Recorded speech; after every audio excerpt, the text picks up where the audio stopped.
The booking of Powerhouse Hobbs is baffling and it's just been ridiculous for a long time. I don't get it and I just don't understand why Tony Khan is not booking this guy properly. Powerhouse Hobbs, there's a lot of potential. There's so many things that AEW could do with Powerhouse Hobbs, but for some reason, they are choosing not to. And I understand that Powerhouse Hobbs got injured a couple of times. Now, when we had the book of Hobbs, I thought that was really good, and AEW should have continued in that direction, but for whatever reason, they decided not to. Now, Powerhouse Hobbs had a match against Jon Moxley for the AEW World Championship on AEW Dynamite. Let me say it right. AEW Dynamite Maximum Carnage, okay? On January 15th. Unbelievable. Now, should Powerhouse Hobbs, should he have defeated Moxley? No, not at all. Should he be wrestling Jon Moxley now for the AEW World Championship? No. What they should be doing with Hobbs, they should give him one of the other titles, maybe the Continental Championship. Have him destroy Okada and make that belt mean something. Build that belt up. Not just have that belt being just another title. You know what I mean? So it doesn't make any sense. But okay, Powerhouse Hobbs, he won the Battle Royal match from last weekend, or 2 weeks ago. Okay, he's going to face Moxley. Okay, they can do whatever they want to do. Whatever. All right. So we have the match. And I just feel like this match, the match was all right. But the stuff that they did in this match and the fact that they made Powerhouse Hobbs look weak is just mind-boggling to me. So the one thing in this match, the biting. Why did Powerhouse Hobbs bite Jon Moxley? He was biting his ear. What is going on with the biting in AEW? That's just one thing I just don't understand. Okay.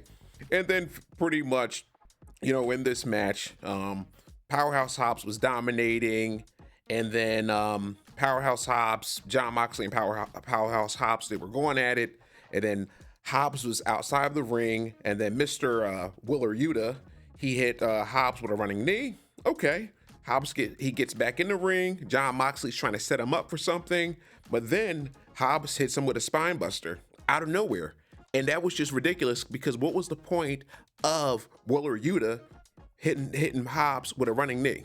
Just for Hobbs to get back up a few seconds later and hit a move on Moxley? Yeah, I don't get that. Okay, then that happens, all right. And then seconds later, Miss Bodyguard Marina, she hits Hobbs with a briefcase. And then eventually, Jon Moxley hit his finisher. And then Hobbs kicked out, right? Okay. And then after that, Moxley, he choked out Hobbs with a bulldog choke. How to make it, this, and to me, okay, whatever. Jon Moxley, yes, he should have won, and he did win, and it was the right call, whatever. But why would you make Powerhouse Hobbs look weak? That finish, just the way that it was executed, it didn't make any sense to me. To choke out a beast, to choke out a monster, a guy that a guy that you should be pushing, is just perplexing to me, and I don't get it. I'm just hoping after this, I've been hoping for a long time, so maybe I should just stop hoping. They need to push Powerhouse Hobbs. They need to have him win one of the other titles, like I said before, and then maybe, down the road, have him win the World Championship. I would like someone to take the title off of Moxley because this whole Death Riders, gimmick, angle is not good. It hasn't been good. At first, I was intrigued, but I don't see it going anywhere. And I'm just, at this point, ready for Jon Moxley to lose the title. And Jon Moxley, you know what? I have never been a fan. I think he's not good in the ring. I feel like his work is terrible. He has good promos at times, but lately his promos have been just horrible. So I don't know. I just can't wait for Moxley to lose the title.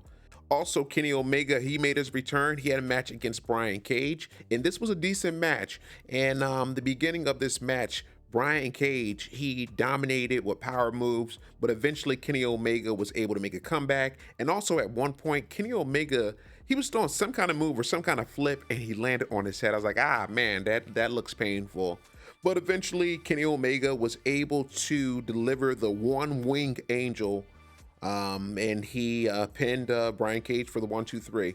Now, when Kenny Omega was trying to, or when he was getting ready to execute his finisher, Brian Cage was holding on to the ropes and he kind of like jumped up. So I was like, man, because I think before that, before he hit his finisher, Kenny Omega, he hit a running knee. And I feel like, hey, why not just pin Brian Cage with that? Because that looked, I thought that, it looked decent to me at least.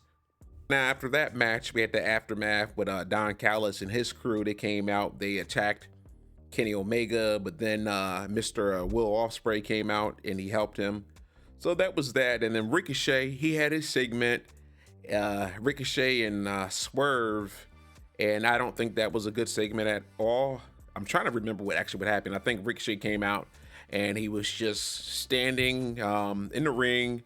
He had the mic and he didn't say anything. And then people were booing him. And then Swerve comes out and then Ricochet, runs away. And then the Hurt Syndicate versus Mark Briscoe and Private Party.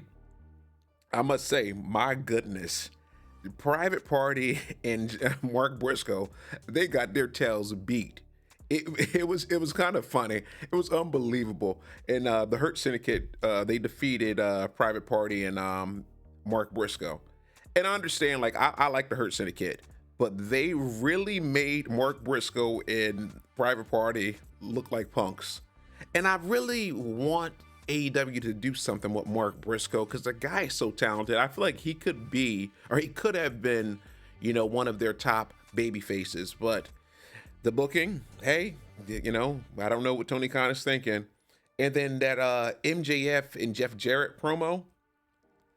This is the third segment together. And I feel like this one did not land. The first two were just so much better. This just didn't do it for me. The insults, the back and forth, and it just went on way too long.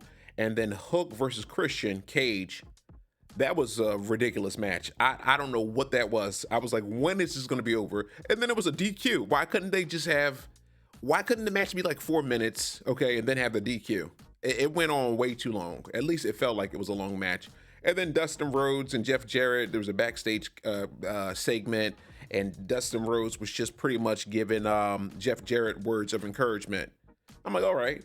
And then the women's, gauntlet match, Toni Storm, she won. So she will be facing Marina, what's her name? Not Marina, Mariah May. So I'm like, that's that. AEW Dynamite, I feel like even with this show, I feel like this was a decent show. I think that they are moving in the right direction. I think just, more with the promos, with better storylines, with also with AEW making stars, where, we need the baby faces. They need some top baby faces. I know they have Kenny Omega, that he's back. They have Will Ospreay. They need some other people, and they need to really push them. And then also with the bad guys, they need to just really focus on that. But that was that. That was that. And I'm hoping that the show will continue to get better. That's it. Please take care and have a good one.